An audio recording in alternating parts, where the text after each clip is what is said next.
ముహమ్మద్ అనే పేరుకు ప్రపంచంలో ఎంత గొప్ప స్థానం ఉందో ఈ వీడియోలో చూడండి. అమెరికాలోని ప్రముఖ హాలీవుడ్ స్టూడియోలో వాక్ ఆఫ్ ఫేమ్ పేరుతో ఒక వీధి ఉంది. ఈ వీధి ప్రత్యేకత ఏమిటంటే ఇందులో దాదాపు 2500 మంది హాలీవుడ్ ప్రముఖుల పేర్లు స్టార్స్ లో వ్రాయబడి నేలపై అతికించబడి ఉంటాయి.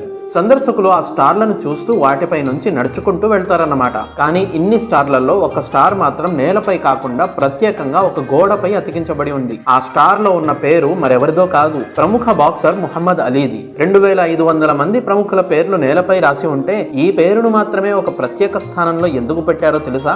ఆయన పేరుకు ముందు ముహమ్మద్ అని ఉండటమే కారణం. ప్రపంచంలోని ఏ ముస్లిం కూడా ముహమ్మద్ అనే పేరు నేలపై వ్రాయబడి ఉండటాన్ని ఇష్టపడడు. అందుకనే ఈ పేరు ఉన్న ముహమ్మద్ అలీ యొక్క స్టార్ ను గోడపై ప్రత్యేకంగా పెట్టడం జరిగింది. ఇది ముహమ్మద్ అనే పేరు యొక్క ప్రత్యేకత. ప్రవక్త ముహమ్మద్ సల్లల్లాహు అలైహి వసల్లం వారిని గౌరవించడమే కాదు, ఆయన పేరును ఎవరు పెట్టుకున్నా ఆ వ్యక్తి పేరు ప్రస్తావనలో కూడా ప్రత్యేక గౌరవం ఉంటుంది.